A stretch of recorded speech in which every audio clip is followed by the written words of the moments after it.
ഒരു 10 വയസ്സ് വരെയൊക്കെ നമുക്ക് കുട്ടികളെ പോലെ തന്നെയൊക്കെ ട്രീറ്റ് ചെയ്യാൻ പറ്റുമായിരിക്കും.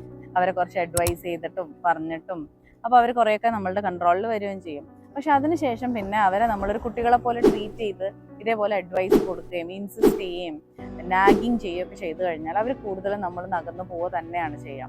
അപ്പോൾ അതുകൊണ്ട് അവരെ അഡ്വൈസ് ചെയ്യണമെന്നോ അവർക്ക് വേണ്ട സജഷൻ കൊടുക്കണ്ടെന്നോ അല്ല, അവരെ നമ്മളെപ്പോഴും ഒരു ഇൻഡിവിജ്വൽ ആയിട്ട് ട്രീറ്റ് ചെയ്യാം. ഒരു 10 ഇയേഴ്സ് ഒക്കെ കഴിഞ്ഞാൽ പിന്നെ ആ ഒരു അഡോളസൻ പീരീഡ്, പിന്നെ അത് കഴിഞ്ഞൊരു ടീനേജ് പീരീഡ്, അവിടെയൊക്കെ ഒരു ഇൻഡിവിജ്വാലിറ്റി കുറച്ചുകൂടെ സീക്ക് ചെയ്യുന്ന ഒരു ഏജാണ്. അപ്പം കൂടുതലും അവർക്ക് വേണ്ടത് ഒരു ഡിസ്കഷനും അവരുടെ അഭിപ്രായങ്ങൾ കൂടുതൽ കൺസിഡർ ചെയ്യുന്ന ഒരു പാരന്റിനൊക്കെ ആയിരിക്കും അവർക്ക് വേണ്ടി വരാം.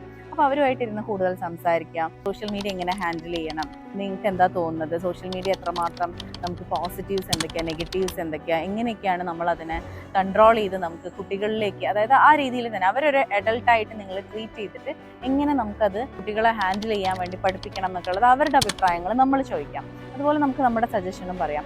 അതുപോലെ ഒരു ഡിസ്കഷൻസ് ഒക്കെ നിങ്ങൾക്ക് ഫാമിലിയിൽ വെക്കാം. അപ്പോൾ അങ്ങനെ വരുമ്പോൾ അവർ കൂടുതൽ അതിലൊരു റെസ്പോൺസിബിൾ ആയിട്ട് അവർക്ക് ഫീൽ ചെയ്യും. കൂടുതൽ അവർ അഡോപ്റ്റ് ചെയ്യാൻ വേണ്ടി അവർ ശ്രമിക്കുകയും ചെയ്യും. ബോൾ അവരുടെ കോർട്ടിലേക്ക് ഇട്ട് കൊടുക്കുക, അവർ തന്നെ ഡെസിഷൻ മേക്കിംഗ് അവരിലേക്ക് വിട്ടുകൊടുക്കുക.